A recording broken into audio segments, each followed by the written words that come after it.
In the spring of 1936, a writer planted roses.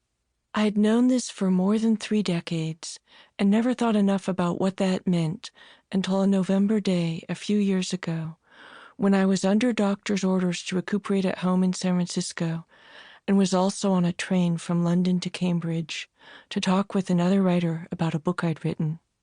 It was November 2nd, and where I'm from, that's celebrated as Dia de los Muertos, the Day of the Dead. Back home, my neighbors had built altars to those who had died in the past year, decorated with candles, food, marigolds, photographs of and letters to those they'd lost. And in the evening, people were going to promenade and fill the streets to pay their respects at the open-air altars and eat pan de muerto, bread of the dead, some of their faces painted to look like skulls adorned with flowers, in that Mexican tradition that finds life in death and death in life. In a lot of Catholic places, it's a day to visit cemeteries, clean family graves, and adorn them with flowers. Like the older versions of Halloween, it's a time when the borders between life and death become porous. But I was on a morning train rolling north from King's Cross in London, gazing out the window as London's density dissipated into lower and lower buildings, spread farther and farther apart.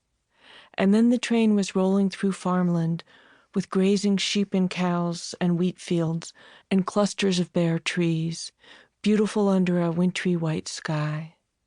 I had an errand or perhaps a quest to carry out.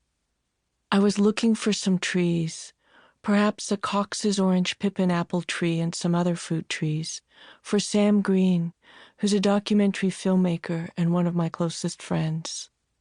He and I had been talking about trees and more often emailing about them for several years. We shared a love for them and the sense that someday he might be making a documentary about them, or we might join forces to make some kind of art about them. Sam had found solace and joy in trees in the hard year after his younger brother died in 2009, and I think we both loved the sense of steadfast continuity a tree can represent.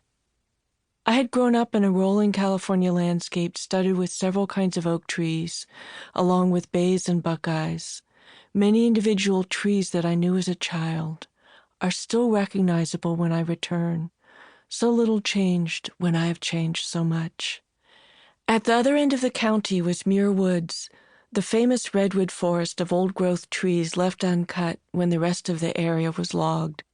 Trees a couple 100 feet tall, with needles that condense moisture out of the air on foggy days and drip it onto the soil as a sort of summer rain that only falls under the canopy and not in the open air. Slices of redwood trees, a dozen or more feet across, with their annual rings used as history charts, were popular in my youth, and the arrival of Columbus in the Americas, or the signing of the Magna Carta, and sometimes the birth and death of Jesus, would be marked on the huge discs in museums and parks. The oldest redwood in Muir Woods is 1,200 years old, so more than half its time on Earth had passed before the first Europeans showed up in what they would name California. A tree planted tomorrow that lived as long would be standing in the 33rd century A.D., and it would be short-lived compared to the bristlecones, a few hundred miles east, which can live 5,000 years. Trees are an invitation to think about time and to travel in it the way they do, by standing still and reaching out and down. If war has an opposite, gardens might sometimes be it, and people have found a particular kind of peace in forests, meadows, parks, and gardens. The surrealist artist Man Ray fled Europe and Nazis in 1940 and spent the next decade in California. During the Second World War, he visited the sequoia groves in the Sierra Nevada and wrote of these trees that are broader than redwoods but not quite as tall.